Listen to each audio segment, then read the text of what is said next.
Assalamualaikum warahmatullahi wabarakatuh. Perkenalkan, saya Nova Chandra Mahardika.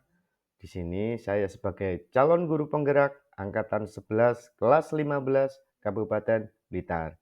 Di mana pada kesempatan ini saya akan memaparkan tentang modul 2.1 tentang koneksi antar materi 21.J. Koneksi antar materi pada modul 2.1 yaitu mengenai tentang pembelajaran berdiferensiasi. Apa itu pembelajaran berdiferensiasi?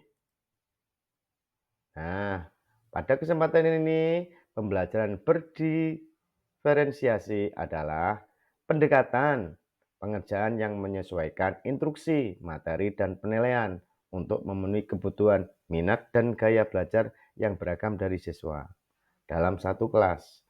Tujuannya adalah untuk memastikan semua siswa dapat belajar dengan cara yang efektif bagi mereka tanpa membuat proses belajar menjadi lebih sulit. Adapun pembelajaran berdiferensiasi, usaha guru. Nah, adapun usaha guru dalam menyesuaikan proses pembelajaran di kelas untuk memenuhi kebutuhan belajar individu murid bisa diartikan pembelajaran berdiferensiasi adalah pembelajaran untuk mendukung semua murid di kelas. Bagaimana cara untuk dapat melakukan pembelajaran berdiferensiasi di kelas? Nah, mungkin agar dapat melakukan pembelajaran berdiferensiasi, guru harus 1.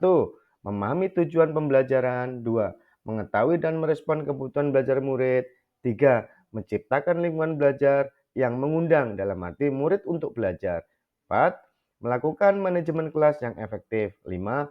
Melakukan penilaian berkelanjutan.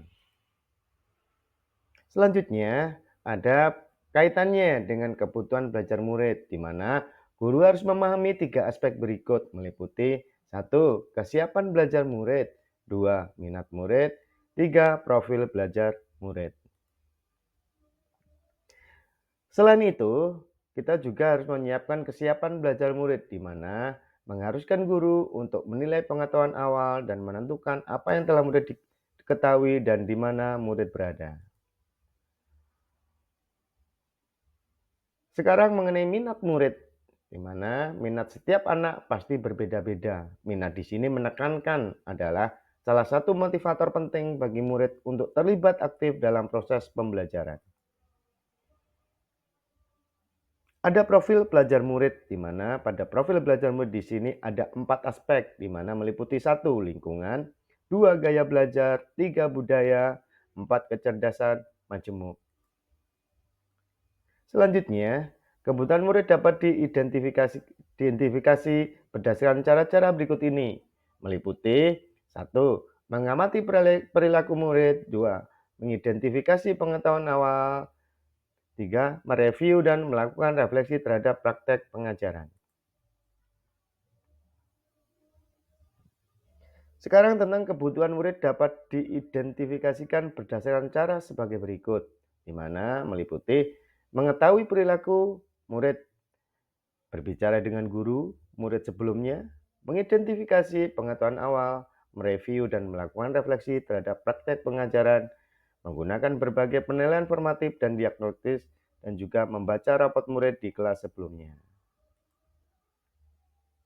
Sekarang menginjak pada strategi untuk mendiferensiasi pembelajaran. Ada 3, yaitu diferensiasi konten, diferensiasi proses, dan juga diferensiasi produk. Di mana pada strategi untuk mendiferensiasi pembelajaran. Untuk pemaparan diferensiasi konten, yaitu adalah berkaitan dengan apa yang kita ajarkan seperti materi, konsep, atau keterampilan yang perlu dipelajari berdasarkan kurikulum.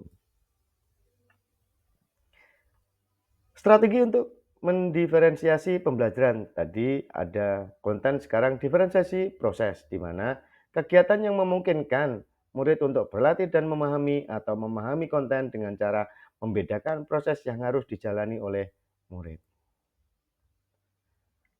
Untuk yang ketiga, yaitu ada diferensiasi produk, di mana bukti yang menunjukkan apa yang murid telah pahami dengan cara membedakan atau memodifikasi produk sebagai hasil belajar, hasil latihan, penerapan, dan pengembangan apa yang telah dipelajari. Baik, apa keterkaitan antara modul pembelajaran berdiferensi dengan modul-modul lain? Nah, pada pemaparan kali ini dari modul 1.1, dari modul 1.2, modul 1.3, modul 1.4 sampai pembelajaran diferensiasi modul 2.1 yang berkaitan adalah mengenai modul titik 1 dan modul 2.1, yaitu untuk dapat melakukan pembelajaran berdiferensiasi, maka guru harus berusaha memenuhi kebutuhan belajar anak sesuai dengan kodrat alam dan kodrat zaman berdasarkan filosofi Ki Hajar Dewantara. Sekarang menginjak dari modul 1.2 dengan koneksi modul 2.1. Dalam keterangannya, dalam melakukan pembelajaran berdiferensiasi, seorang guru penggerak harus berpihak pada murid, reflektif, mandiri, kolaboratif, dan inovatif untuk menciptakan pembelajaran berdiferensiasi agar dapat memenuhi kebutuhan murid. Dengan demikian, seorang guru penggerak dapat mewujudkan kepemimpinan murid merdeka belajar. Hal ini sesuai dengan nilai dan peran guru penggerak. Menginjak pada modul 1.3 dengan koneksi modul 2.1, di mana bisa diterangkan pembelajaran berdiferensiasi dapat menjadi salah satu strategi untuk mewujudkan visi guru penggerak yang berpihak pada murid. Sampai pada modul 1.4 dengan koneksi modul 2.1, di mana dalam bab ini, dalam pelaksanaan pembelajaran berdiferensiasi, antara guru dan murid harus ada kesepakatan kelas terlebih dahulu agar proses pembelajaran dapat berjalan dengan baik sesuai dengan nilai-nilai budaya positif. Nah, demikian pemaparan koneksi antar materi di modul 2.1. Semoga menjadi inspirasi dan semoga bermanfaat. Salam guru penggerak. Terima kasih. Wassalamualaikum warahmatullahi wabarakatuh.